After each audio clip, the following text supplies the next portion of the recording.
सबसे बहुत आशा रखता है। आपको बताते हुए ये खुशी होती है कि तंत्र की दीक्षा में चाहे मंत्र की दीक्षा हो, उसमें हमारी माताएं बहनें बच्चियां सबसे आगे हैं।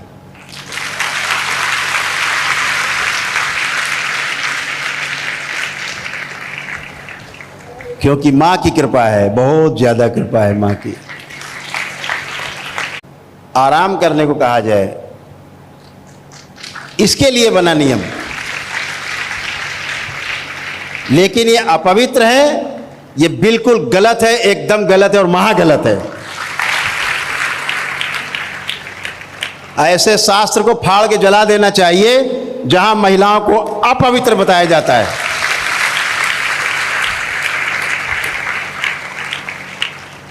इसलिए इस दरबार ने महिलाओं को वर्ष में 365 दिवस में 365 दिवस पूजा पाठ ध्यान प्रार्थना अनुष्ठान जप तप सब करने की छूट दी।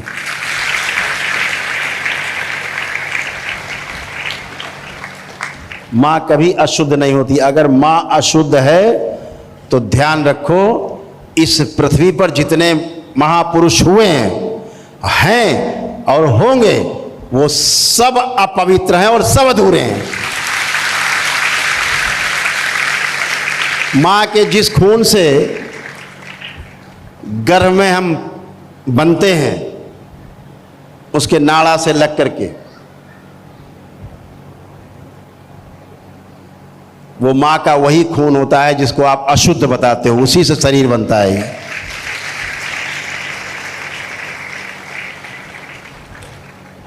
और जब हम पैदा होते हैं तो हम मां की छाती से दूध पीते हैं, जो नोच नोच के, वो भी वही लहू है जो बाद में दूध बनता है और हम पीते हैं, पी के बड़े होते हैं।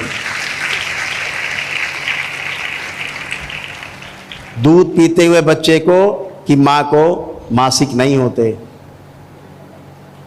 वो वही लहू है जो हमारे शरीर के निर्माण में काम आता है। वो वही लहू है जो दुग्ध बन करके, जो ममता के भाव से उत्पन्न हुआ रस होता है, उसे हम दुग्ध कहते हैं, दूध कहते हैं। ममता के भाव से जो रस उत्पन्न होता है वो भी उसी खून से निर्मित होता है। और हम बैठ के बातें बनाते हैं कि माँ अशुद्ध है, बहनें अशुद्ध हैं, बच्चियां अशुद्ध हैं। ये 4 दिन ऐसे लोगों को मुंह तोड़ जवाब देना चाहिए।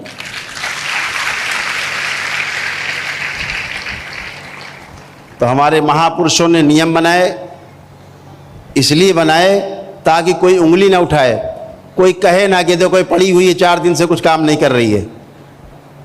क्योंकि ऐसे बना दिया भाई, दूर रहो काम से, काम वाम से, ऐसे बना दिया। लेकिन कोई कहे ना, इसलिए नियम बना दिया, हाँ भाई 4 दिन छूना ही मत, काम मत छूना। तो जैसे पीपल काटो नहीं लोग कहते, पीपल सबसे ज़्यादा ऑक्सीजन देता है, पीपल का वृक्ष। तो कहते हैं इसमें सब देवी देवता रहते, काटो नहीं तो वंशनाश हो जाएगा, ऐसा कहते हैं। तो डर के मारे नहीं काटते पीपल बरगद लोग, नहीं ये भी काट डाले, सब तमाम तो काट ही डालते, ये भी काट डालेंगे, डरते हैं। तो ऐसे ही 4 दिन बनाए कि काम ना कराएं। हाँ भैया आराम करो बेटा, आप आराम करो, बहू आप आराम करो, बेटी आराम करो। लेकिन कहाँ ले गए घुमा के कि अशुद्ध है इसलिए नहीं छूने देते घर के कामकाज को। एकदम उल्टा बता दिया। अपमान, घोर अपमान नारी का। जैसे एक परंपरा है, किसी की मृत्यु हो जाती किसी की, तो आप घर जाते हैं तो कहा जाता है जिसके घर जाते हैं, जिसकी परिवार में मृत्यु हुई है, वो किसी के पैर न छुए आने वाले के। क्या हो जाता है इन 13 दिन में? 13वीं तक क्यों ना पैर छुए? केवल इसलिए कि घर के लोग दुख में हैं, किसी के पैर छूना भूल सकते हैं बड़े के, तो वो नाराज हो जाएगा। हम तो गए, बताओ हमारे पैर तक नहीं छुए। परंपरा ये भी है कि 13वीं तक कोई मेहमान आ जाए, कितना बड़ा से बड़ा आदमी घर में आ जाए, उसको छोड़ने गेट के बाहर तक नहीं जाते हैं। हमारे यहाँ क्या परंपरा, कोई मेहमान आए जाने लगता है तो उसको गेट के बाहर तक हम लोग छोड़ने जाते हैं। लेकिन क्या परंपरा बनाई कि इन 13 दिनों में गेट तक छोड़ने नहीं जाना है।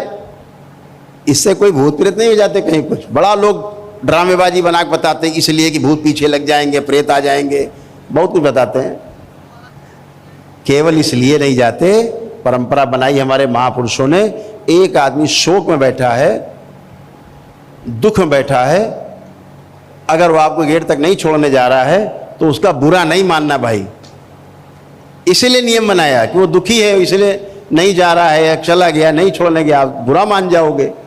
तो परंपराएं हमारे अच्छे के लिए बनती हैं, अच्छाई के लिए बनती हैं, इसलिए नहीं बनती कि कोई भूत प्रेत लग जाएंगे, कोई कष्ट हो जाएगा, वो कष्ट हो जाएगा।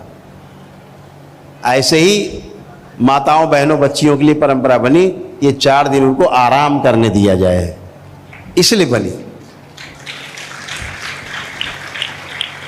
वो अशुद्ध और पवित्र है इसलिए नहीं बनी। इस बात का हमेशा ध्यान रखो। सभी पुरुषों से बहुत विसंगतियां हैं, इस चीज को आपको समाज में ले जाना है, इन सारी कुरीतियों को समाज में ले जाके इसको खंडन करना है, तोड़ना है आपको सबको।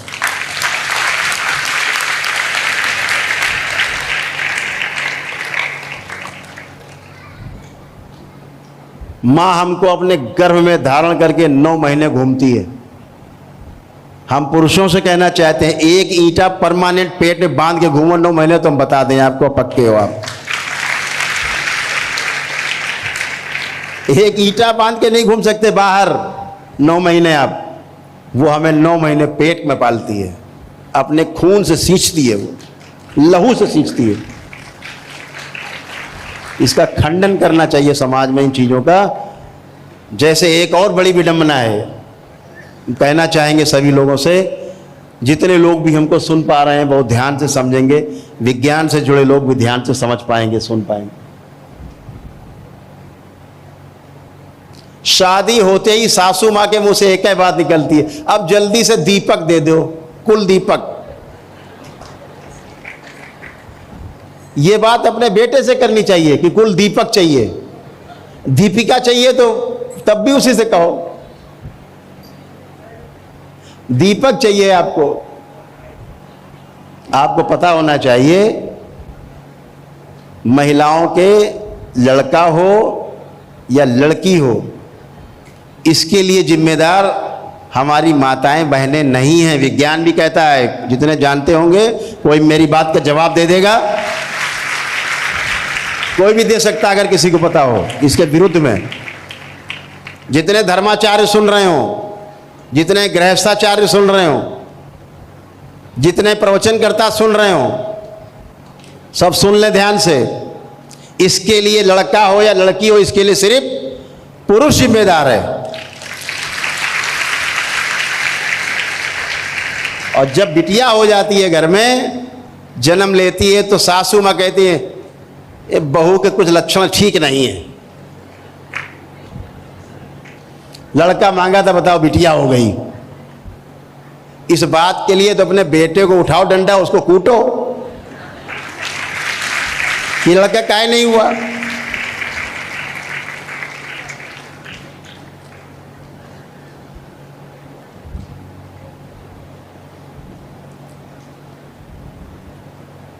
महिला और पुरुष,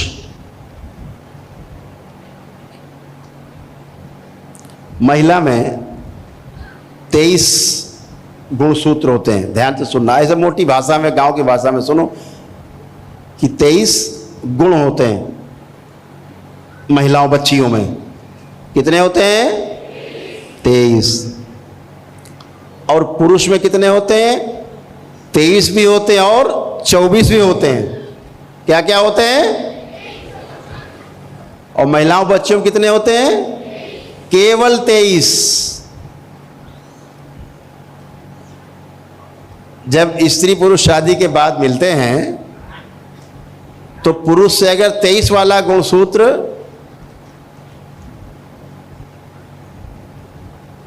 निकल के चला गया,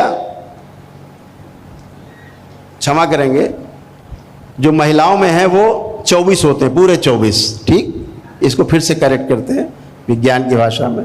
महिलाओं में होते हैं 24 गुणसूत्र, ठीक है, और पुरुष में 23 और 24 दोनों होते हैं। कितने होते हैं महिलाओं में?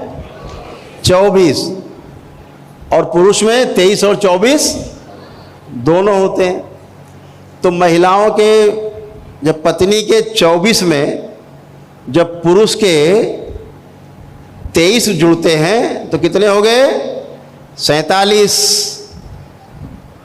तो जब 47 होते हैं तो क्या बनता है? लड़का। स्त्री के 24 और पुरुष के मिल गए 23, तो कहां से आए? पुरुष से आए 23, 47 हो गए। तो क्या बना? लड़का, एक कम। और जब पुरुष के स्त्री के 24 से पुरुष का 24 का वाला गुणसूत्र मिलता है तो क्या बनता है? लड़की। तो लड़का या लड़की होने के लिए जिम्मेदार पुरुष है कि स्त्री है?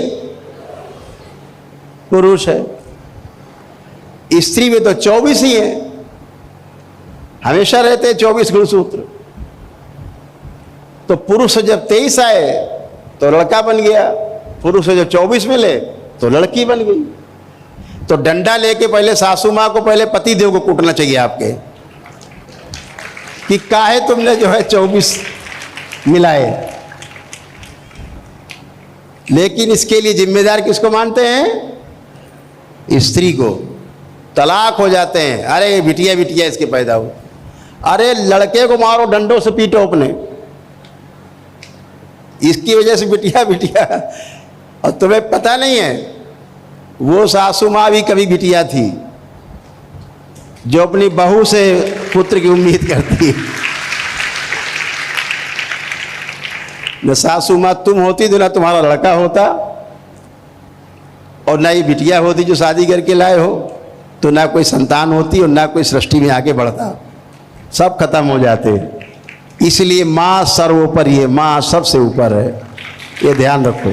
इस भ्रांति को तोड़ना है। जब कोई समाज में बात आए कि इसलिए तलाक हो रहा है कि उसकी बिटिया बिटिया हो रही हैं, इसलिए प्रताड़ना मिलेगी, बिटियाँ हैं उनके, ध्यान रखो इस प्रताड़ना को उसके पति को मिलना चाहिए।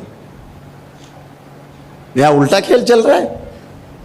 सारा अपमान का दंश जो जितना भी है वो महिला झेलती है परिवार में।